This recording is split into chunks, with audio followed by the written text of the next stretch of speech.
Hello दोस्तों, स्वागत है आपका अपने यूट्यूब चैनल मैथ स्टडी 95 पर। आज हम लोग क्लास 11th का chapter number 2 relation and function का पार्ट 3 स्टार्ट कर रहे हैं। इससे पहले के वीडियोस में हम लोग इस चैप्टर के 2 पार्ट कवर कर चुके हैं। पहले पार्ट में हम लोगों ने इसी चैप्टर का टॉपिक ऑर्डर्ड पेयर यानी क्रमित युग्म कवर किया है, और पार्ट 2 में हम लोगों ने इसी चैप्टर का topic Cartesian product of sets यानी समुच्चयों का कार्तीय गुणनफल कवर किया है। अगर अभी तक आप लोगों ने वो दोनों वीडियोस नहीं देखी हैं तो पहले जाकर वो वीडियोस देखिए, तभी आपको ये वीडियो अच्छे से समझ में आएगी। उन दोनों वीडियोस के लिंक इस वीडियो के डिस्क्रिप्शन में दे दी गई है। ठीक दोस्तों, आज के इस वीडियो में हम लोग इस चैप्टर का टॉपिक रिलेशन को कवर करेंगे। रिलेशन यानी रिश्ते। हमारे आम ज़िंदगी में भी हमारे आसपास कई रिलेशंस होते हैं, जैसे एक भाई का भाई के साथ रिलेशन, एक बेटे का माँ के साथ रिलेशन, हस्बैंड का वाइफ के साथ रिलेशन, टीचर का स्टूडेंट के साथ रिलेशन। ये सब क्या हैं? रिलेशन ही तो हैं। अब बात आती है, क्या मैथमेटिक्स में भी रिलेशन होते हैं? जी हाँ, बिल्कुल होते हैं। हम कहते हैं line M is perpendicular to line N. ये क्या है? दो रेखाओं के बीच का रिलेशन है। हम कहते हैं number A is less than B. ये क्या है? दो संख्याओं के बीच का रिलेशन है। हम कहते हैं set A is subset of B. ये क्या है? दो सेट के बीच का रिलेशन है। ऐसे मैथमेटिक्स में बहुत सारे रिलेशन होते हैं। दोस्तों, अब हम रिलेशन को सेट्स के टर्म में डिफाइन करते हैं। यदि ए और बी कोई दो अरिक्त यानी नॉन एम्प्टी समुच्चय यानी सेट्स हैं, तो समुच्चय ए से समुच्चय बी में कोई रिलेशन यानी संबंध आर ए क्रॉस बी यानी कार्टेशियन प्रोडक्ट का उपसमुच्चय यानी सबसेट होता है। हमारे पास अगर ए क्रॉस बी है तो हमारा रिलेशन इसका उपसमुच्चय यानी सबसेट होता है। आर रिलेशन ए से बी पर डिफाइन है। ठीक है, तो आर का कोई अगर एलिमेंट होगा, उसमें जो फर्स्ट कंपोनेंट होगा वो सेट ए का एलिमेंट होगा, और जो सेकंड कंपोनेंट होगा वो सेट बी का एलिमेंट होगा। इसी प्रकार अगर हमारा रिलेशन सेट बी से सेट ए पर डिफाइन है तो इसका जो एलिमेंट होगा, उसका जो फर्स्ट कंपोनेंट होगा वो सेट बी का एलिमेंट होगा, और सेकंड कंपोनेंट होगा वो सेट ए का एलिमेंट होगा। ठीक है, रिलेशन में एलिमेंट होते हैं वो ऑर्डर्ड पेयर की फॉर्म में होते हैं, क्योंकि जो रिलेशन होता है वो कार्टेशियन प्रोडक्ट का सबसेट होता है। ठीक है, और कार्टेशियन प्रोडक्ट में जो एलिमेंट होते हैं वो ऑर्डर्ड पेयर की फॉर्म में होते हैं, इसलिए रिलेशन में भी जो एलिमेंट होते हैं वो ऑर्डर्ड पेयर की फॉर्म में होते हैं। और इस ऑर्डर्ड पेयर का जो फर्स्ट कंपोनेंट होता है वो सेट ए का एलिमेंट होता है, और जो सेकंड कंपोनेंट होता है वो सेट बी का एलिमेंट होता है, तथा ए आर बी तथा जो ए आर बी यानी कि जो ए होता है सेट ए का एलिमेंट और सेट बी का एलिमेंट जो बी होता है, वो एक विशेष नियम या शर्त द्वारा एक दूसरे से जुड़े होते हैं। आर के अंदर जितने भी ऑर्डर्ड पेयर आते हैं उनके जो फर्स्ट और सेकंड कंपोनेंट हैं आपस में एक विशेष नियम के द्वारा जुड़े हुए होते हैं। ठीक है, और वो नियम दिया हुआ रहता है यहाँ पर। ठीक है, कभी कभी हम रिलेशन एक ही सेट पर बनाते हैं। जैसे हमारे पास कोई सेट ए है और हमें इसी सेट पर रिलेशन बनाना हो, तो हमारा जो रिलेशन होगा वो ए क्रॉस ए का सबसेट होगा। ठीक है, और इसके अंदर जो एलिमेंट होंगे आर के अंदर जो ऑर्डर्ड पेयर होंगे उसमें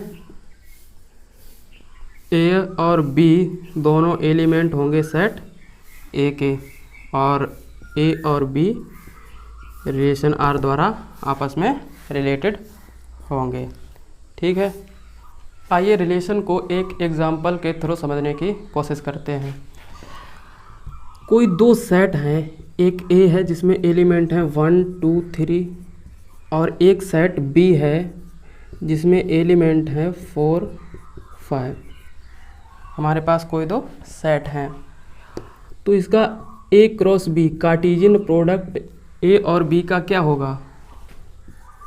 सेट ए से सेट बी में जितने भी ऑर्डर्ड पेयर बनेंगे उन सभी का सेट हमारा कार्टेशियन प्रोडक्ट कहलाएगा। तो 1 का 4 के साथ, 1 का 5 के साथ, 2 का 4 के साथ, 2 का 5 के साथ, 3 का 4 के साथ, 3 के 5 के साथ ऑर्डर्ड पेयर बना दो और इसमें रख दो।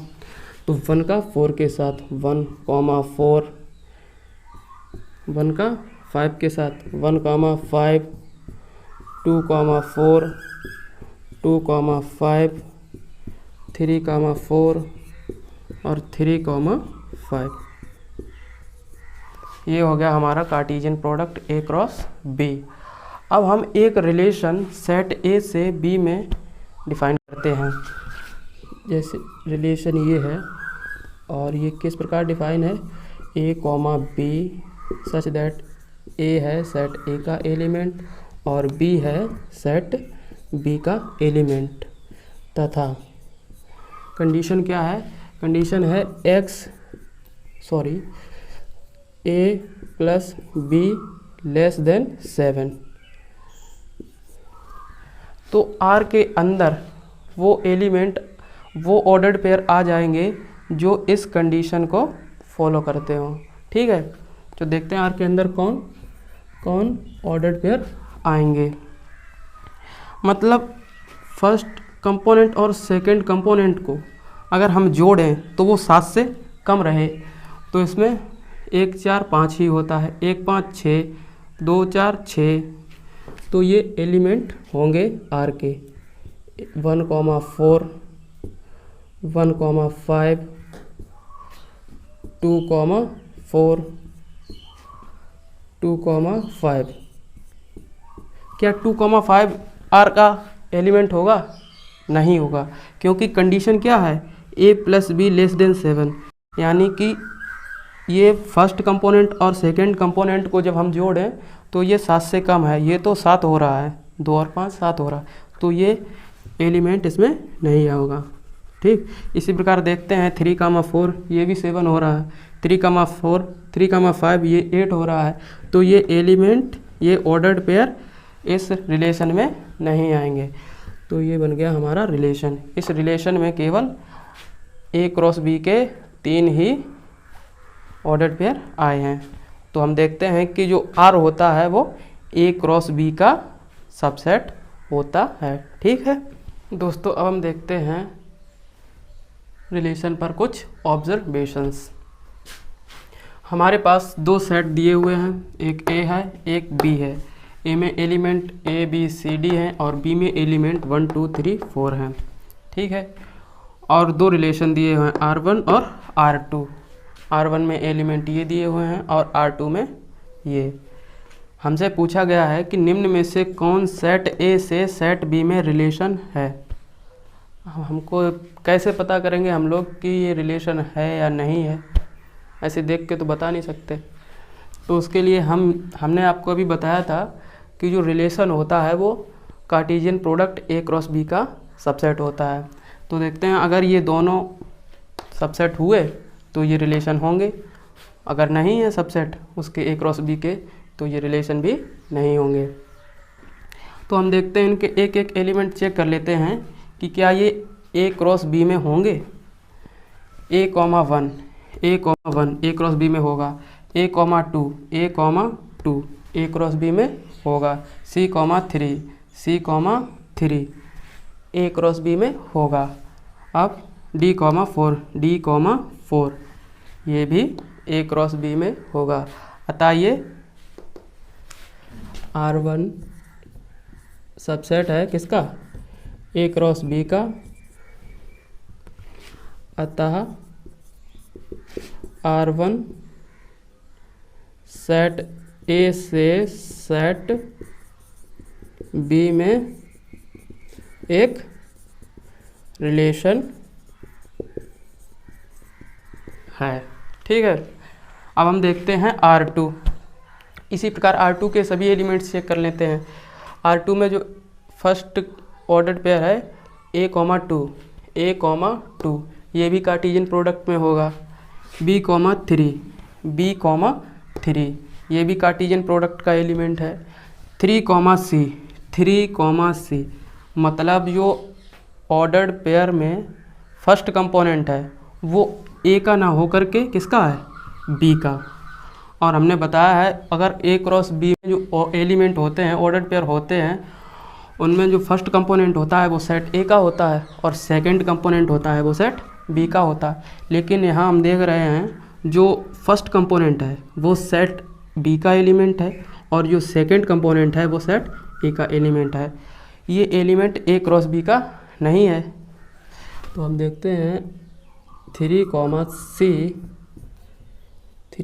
C एलिमेंट है R2 का, बट 3, C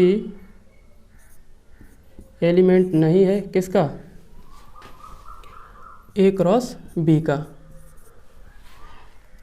तो ये R2 जो होगा वो A क्रॉस B का सबसेट नहीं होगा। अब जब सबसेट ही नहीं है तो क्या ये रिलेशन होगा, तो ये रिलेशन भी नहीं होगा। अतः R2 रिलेशन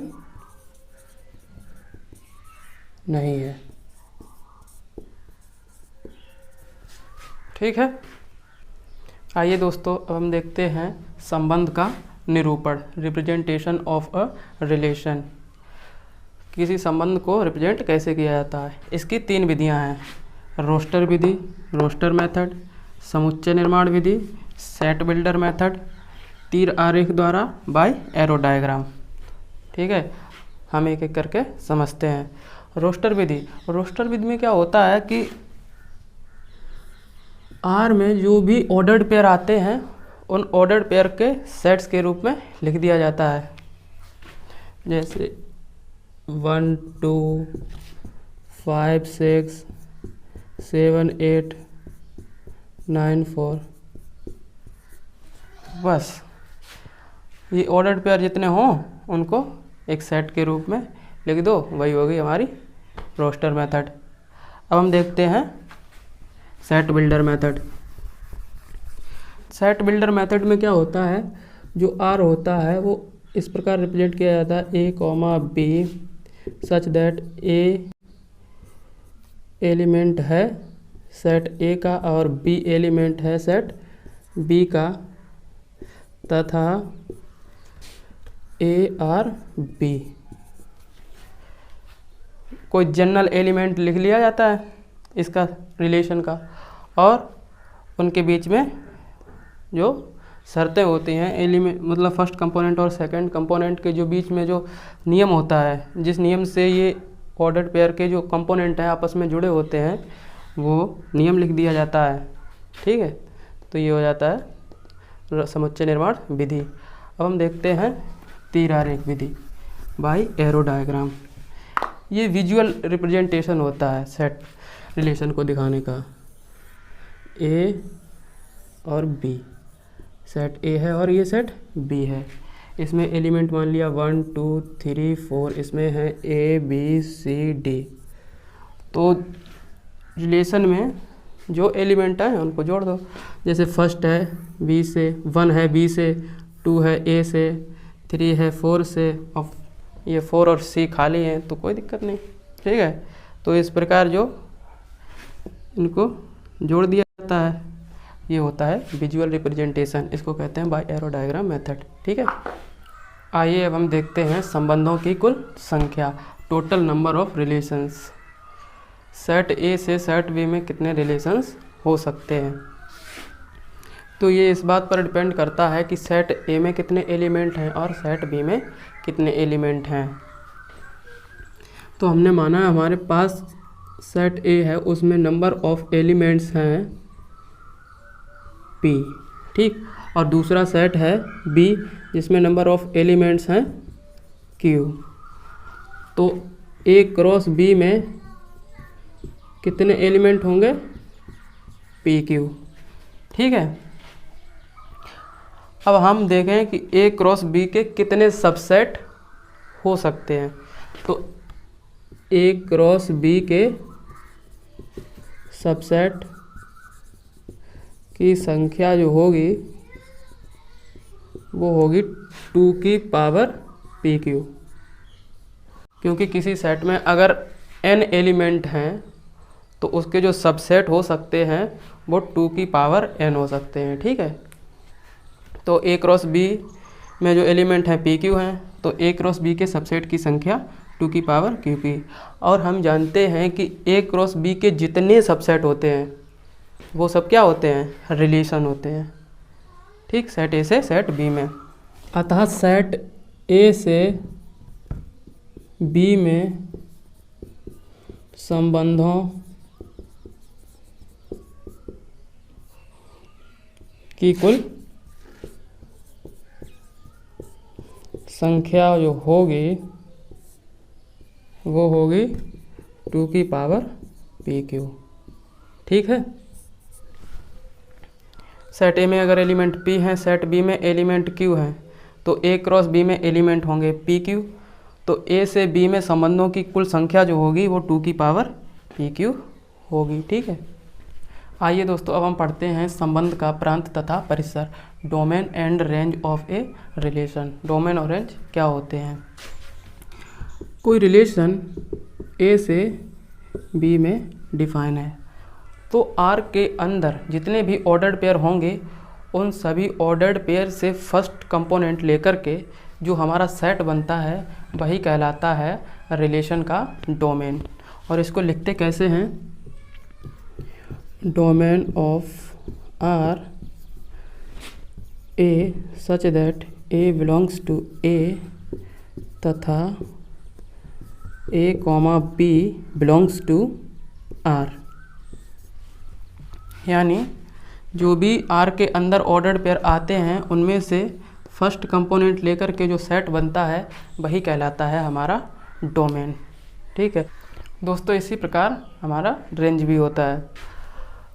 आर के अंदर जितने भी ऑर्डर्ड पेयर होते हैं उन ऑर्डर्ड पेयर के सेकंड कंपोनेंट को लेकर के जो सेट बनता है वही हमारा रेंज कहलाता है। और इसको इस प्रकार लिखते हैं, range of R is B such that B belongs to B तथा A comma B belongs to are.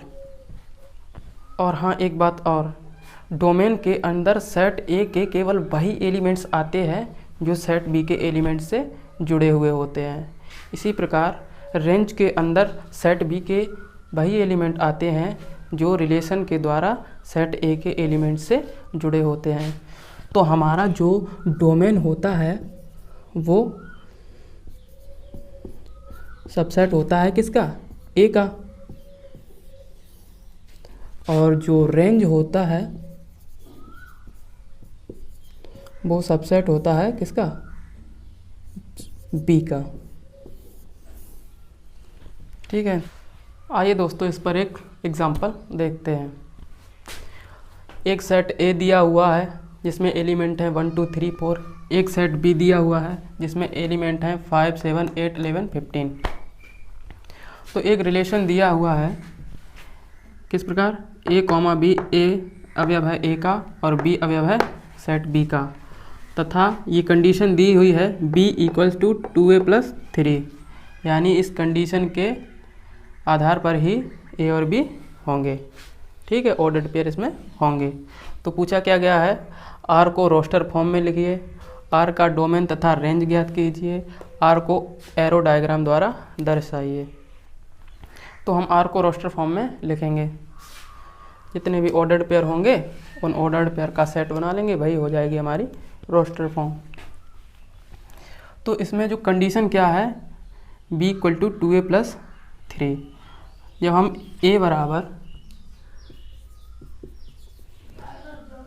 a बराबर 1 लेते हैं तो 1 2 + 3 यानी 5।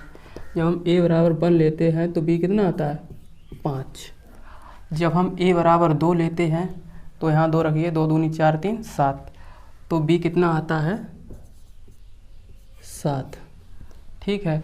और जब हम a बराबर 3 लेते हैं, यहाँ पर रखते हैं 3 दूनी 6 3 9, a बराबर हम 3 लेते हैं, b कितना आता है 9।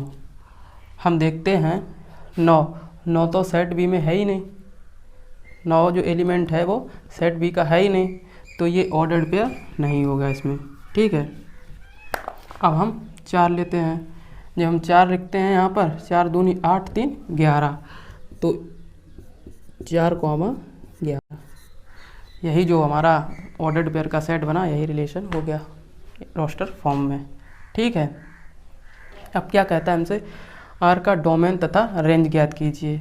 तो इसका डोमेन जो होगा, जो इसके ऑर्डर्ड पेयर हैं उनका फर्स्ट कंपोनेंट लेकर के सेट बना दीजिए, वही हो जाएगा इसका domain. Domain R is equal to 1 to 4, 1 to 4। और इसी प्रकार जो रेंज होगा वो इस ऑर्डर्ड पेयर के सेकेंड एलिमेंट लेकर के बना सेट होगा। तो 5 7 और 11, ये हो गया हमारा रेंज। अब क्या पूछता है, अब हमसे पूछता है आर कोड एरो डायग्राम द्वारा दर्शाइए। तो हम सेट ए बना लेंगे इधर और इधर सेट बी। ठीक है। ए के एलिमेंट हैं 1 2 3 4 और सेट बी के एलिमेंट हैं 5 7 8 11 और 15। अब हम देखते हैं इससे जो 1 है वो किससे जुड़ा हुआ है, 5 से, 1 को जोड़ दीजिए 5 से, और 2 जुड़ा हुआ है 7 से, तो 2 को जोड़ दीजिए 7 से, और 4 जुड़ा हुआ है 11 से, 4 जुड़ा हुआ है 11 से। ठीक है। ये हो गया इसका एरो डायग्राम। 3 और 8 किसी से संबंधित नहीं है। ठीक है। आई होप आपको रिलेशन अच्छे से समझ में आया होगा। अगर आपको ये वीडियो ज़रा भी अच्छी लगी हो तो प्लीज़ लाइक कीजिए, दोस्तों के साथ शेयर कीजिए और चैनल को सब्सक्राइब कर लीजिए। Thank you.